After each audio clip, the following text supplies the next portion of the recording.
Hi guys, I'm going to be talking a little bit about some laws in Vietnam, which is my teaching context. Um, I've been in Vietnam since the beginning of 2010, so I guess it's about 13 years now. And over that time, I've experienced a lot of different educational contexts. I've taught extensively in public schools and been in a position where I was sending teachers to a very large number of public schools in Ho Chi Minh City. So I've got a very good insight into what schooling is like in the public school system. Yet now I'm working in an international school as a special education teacher. So my context has shifted quite dramatically the past half year. And it was important for me in this new context to look up the laws and see what the situation was with regards to students with special needs in Vietnam, because it is very different from most Western countries and the US. Uh, there's not exactly an analog of IDEA. Certainly, there are no legal requirements for anything resembling an IEP. So I did some research into this, and I'll talk a little bit about not just one law, but sort of a collection or evolution of laws over time in this country. So the education system in Vietnam was initially established by the colonial French.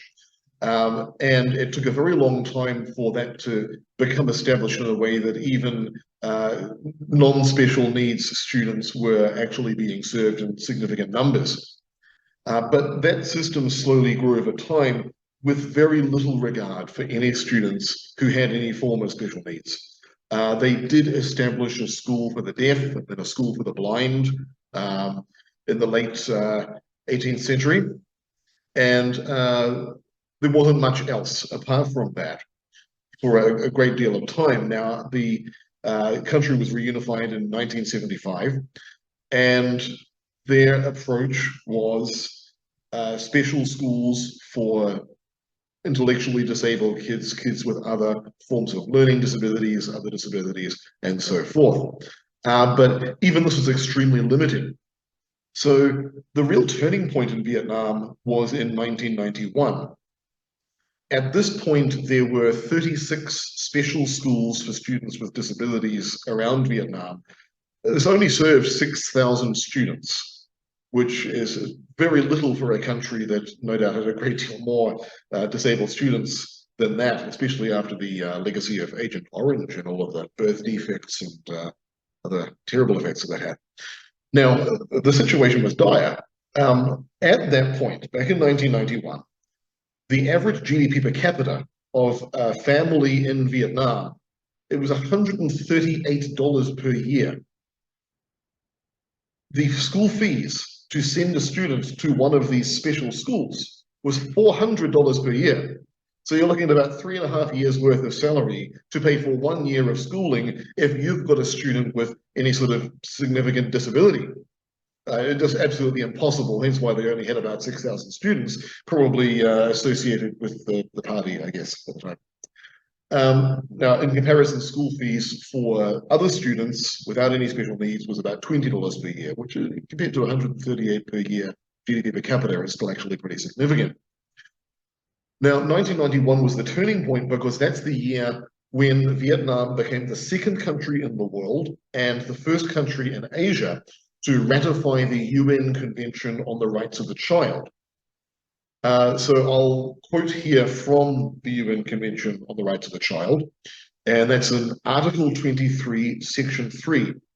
It states, recognizing the special needs of a disabled child, assistance extended in accordance with paragraph 2 of the present article shall be provided free of charge wherever possible, taking into account the financial resources of the parent or others caring for the child, and shall be designed to ensure that the disabled child has effective access to and receives education, training, healthcare services, rehabilitation services, preparation for employment, and recreation opportunities in a manner conducive to the child's achieving the fullest possible social integration and individual development, including his or her cultural and spiritual development.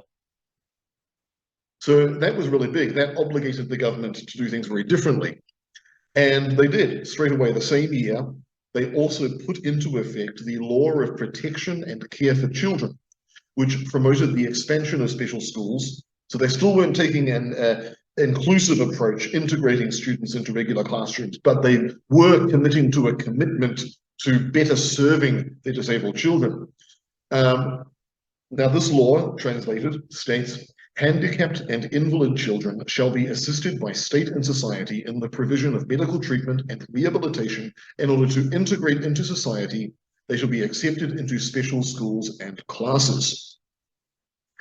In 1992, the Vietnamese constitution further entrenched the legal obligation of support to disabled children in their education. Article 59 states, the citizen has both the right and the duty to receive training and instruction. Primary education is compulsory and dispensed free of charge. The citizen has the right to get general education and vocational training in various ways.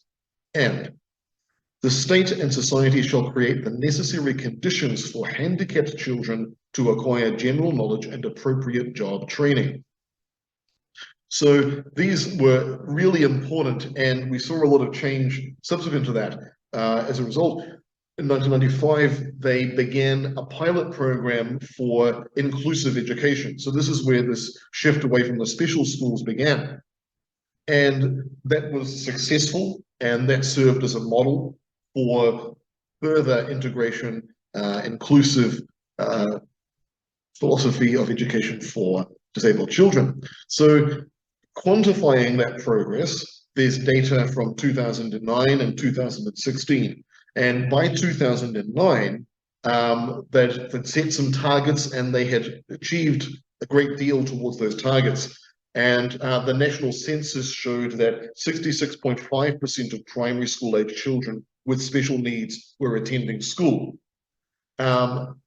This was still far below the attendance rate for children without special needs, which was at 97%. Nevertheless, that's a massive improvement over the mere 6,000 students attending some special schools not that much earlier, a few decades earlier. So 2016, they also measured this again. They showed that 7% of the population above the age of 2 had a disability, including 3% of children aged 2 to 17. So this is to sort of give some context of the percentage of the population who might need these services. I don't actually have the figure for what the population was at the time. Presently, the population of Vietnam is around 100 million. So in 2016, it's going to have probably been around 90 million. I think at the time, that was what my students used to quote to me when I would ask them how many people are in Vietnam. So, you know, we are talking about a very large number of children who would be in need of special support in their education. Now, another caveat to these numbers, though, is that the percentages, 2%, 7% having a disability, 3% of children 2 to 17, this only counts what would be considered the most severe disabilities in a US context. So it's not going to include children with ADHD or, you know, high-functioning autistic children. These children aren't being tested or diagnosed. There's a huge amount of ignorance in society about the nature of these you know, learning disabilities and impediments, so that they don't even know to look for them, essentially. So we're talking about those numbers relating to people with, you know, severe intellectual disabilities and so forth.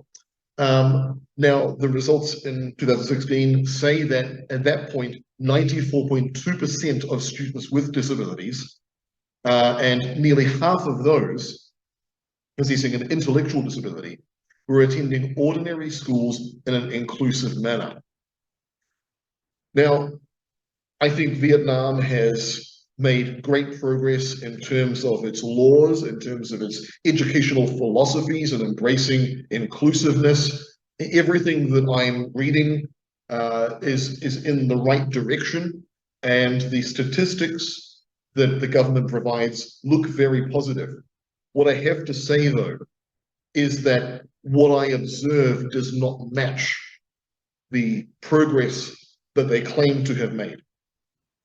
As I mentioned at the start, I have worked in countless public schools here, either personally teaching classes or observing the teachers that I was managing in their classes. Although students with severe disabilities would be unlikely to be placed in one of our classes, which was delivering British National Curriculum English, I still see the student body. I'm still amongst these students walking around and interacting with them when I enter these schools. And I can say that I have never seen any student in these schools who clearly has any significant disability. I have never seen a student with Down syndrome. I have never seen a student who even had a significant physical disability, who required a wheelchair. And in fact, I can tell you that there are no facilities for such students in public schools. A typical Vietnamese public school is 3, 4, or more stories tall and does not have an elevator.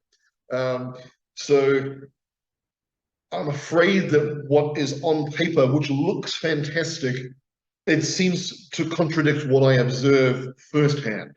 And that's all I can say about that. In terms of my current context, well, it's difficult to ascertain exactly how the laws regarding public school education and the rights of children apply to a private institution such as the international school that I'm working at. Nevertheless, what I'm trying to implement here, essentially establishing the Learning Support Department, is something that is in spirit equivalent to what they would receive if they were studying in a school in the United States, that follows the norms, if not the precise details. But that's a whole other topic, and I better wrap this up because I'm quite sure that it has gone over time.